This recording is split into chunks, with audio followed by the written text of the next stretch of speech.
Okay, I want to read you a poem.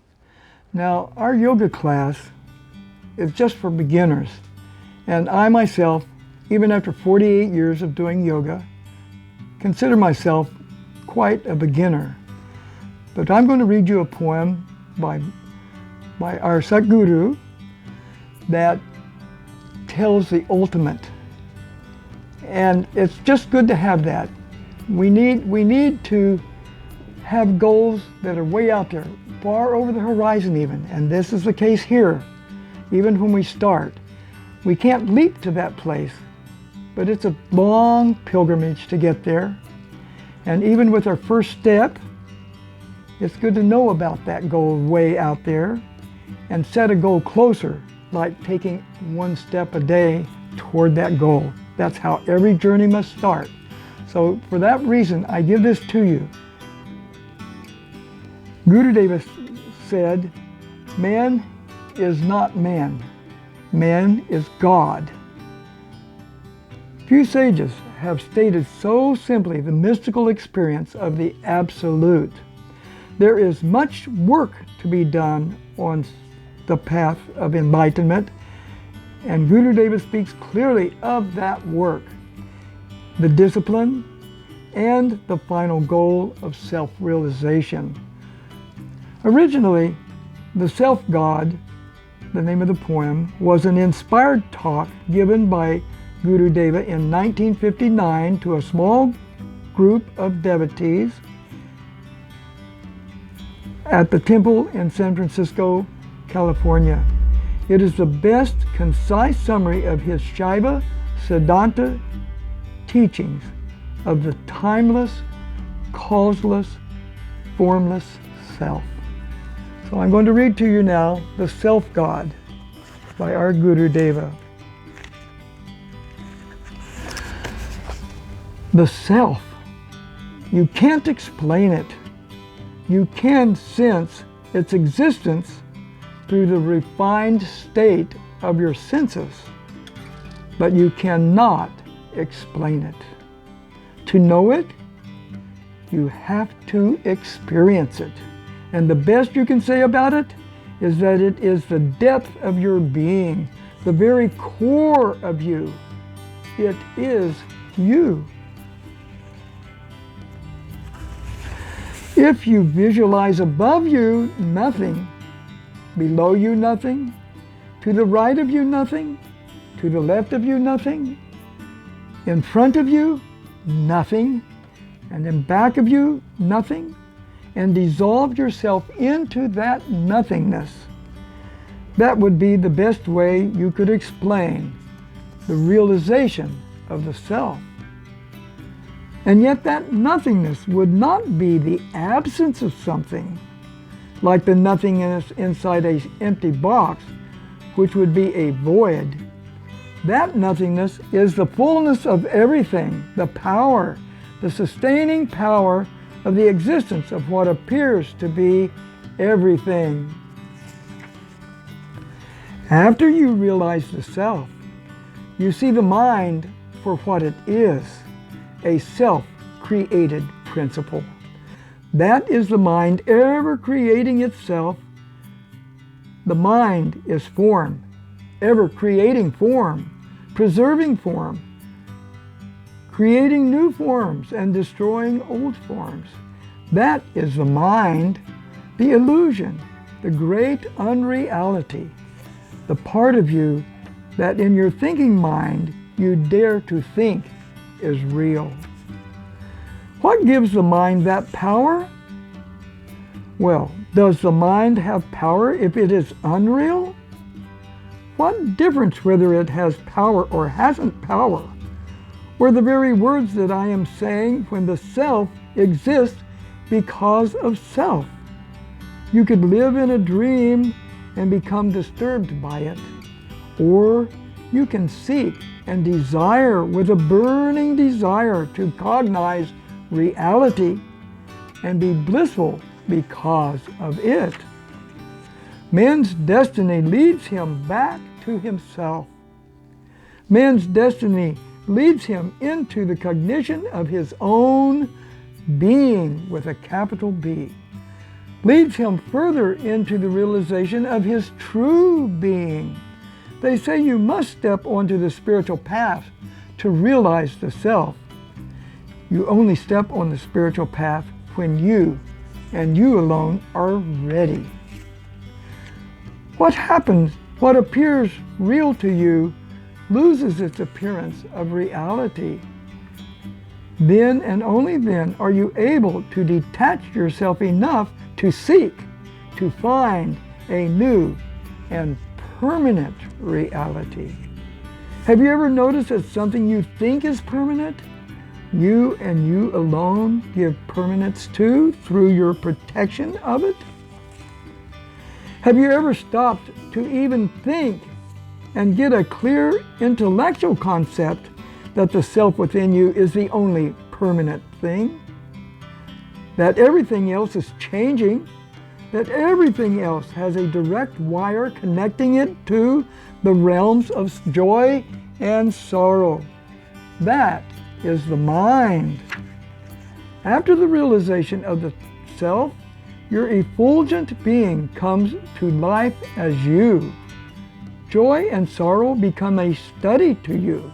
You do not have to think to tell yourself that each in its own place is unreal. You know from the innermost depths of your being that form itself is not real. The subtlety of the joys that you experience as you come into your effulgent being cannot be described. They can only be projected to you if you are refined enough to pick up the subtlety of vibration, that you are in harmony enough. You can sense the great joy, the subtlety of the bliss that you will feel as you come closer and closer to your real self. If you strive to find the self by using your mind, you will strive and strive in vain, because the mind cannot give you the truth. A lie cannot give you truth. A lie can only entangle you in a web of deceit. But if you sensitize yourself, awaken your true, fine, beautiful qualities that all of you have, then you become a channel, a chalice, in which your effulgent being will begin to shine. You will first think that a light is shining within you. You will seek to find that light. You will seek to hold it as you cherish and hold a beautiful gem. You will later find that the light that you found within you is in every pore, every cell of your body. You will later find that that light permeates every atom of the universe. You will later find that you are that light, and what it permeates is the unreal illusion created by the mind. How strong you must be to find this truth. You must become very, very strong. How do you become strong? Exercise. You must exercise every muscle and sinew of your nature by obeying the dictates of the law, of the spiritual laws. It will be very difficult. A weak muscle is very difficult to make strong, but if you exercise over a period of time and do what you should do, it will respond. Your nature will respond too, but you must work at it. You must try. You must try. You must try very, very hard, very diligently. How often? 10 minutes a day? No. 2 hours a day? No. 24 hours a day. Every day. You must try very, very hard. Preparing you for the realization of the self is like tuning up a violin, tightening up each string so it harmonizes with every other string. The more sensitive you are to tone, the better you can tune a violin, And the better the violin is tuned, the better the music. The stronger you are in your nature, the more you can bring through your real nature, the more you can enjoy the bliss of your true being. It is well worth working for. It is well worth craving for. It is well worth denying yourself many, many things for, to curb your nature. It is well worth struggling with your mind to bring your mind under the dominion of your will. Those of you who have experienced contemplation know the depth from which I am speaking. You have had a taste of your true self. It has tasted like nothing you have ever come in contact with before. It has filled and thrilled and permeating your whole being. Even if you have remained in that state of contemplation for only 60 seconds.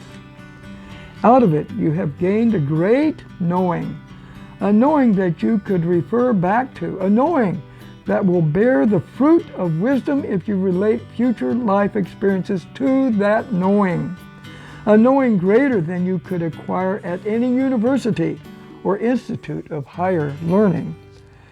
Can you only try to gain a clear intellectual concept of realizing this self that you felt permeating through you and through all form in your state of contemplation?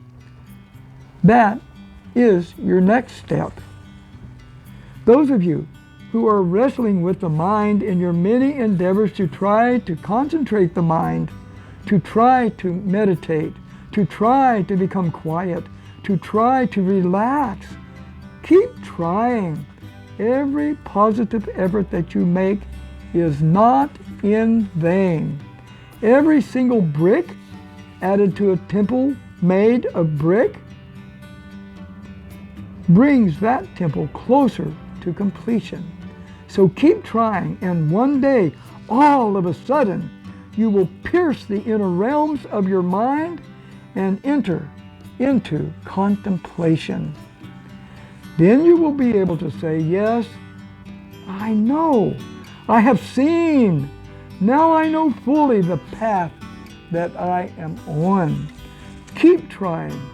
You have to start somewhere. The self you cannot speak of. You can only try to think about it if you care to. In one day, in one way, feel your mind, body, and emotions and know that you are the effulgent being permeating through mind, which is all form, body, which is you inhabit, and emotions that you either control or are controlled by. Think on that, ponder on that, and you will find you are the light within your eyes. You are the feel within your fingers. You are more radiant than the sun, purer than the snow, more subtle than the ether. Keep trying. Each time you try, you are one step closer to your true effulgent being. That's the poem. Enjoy.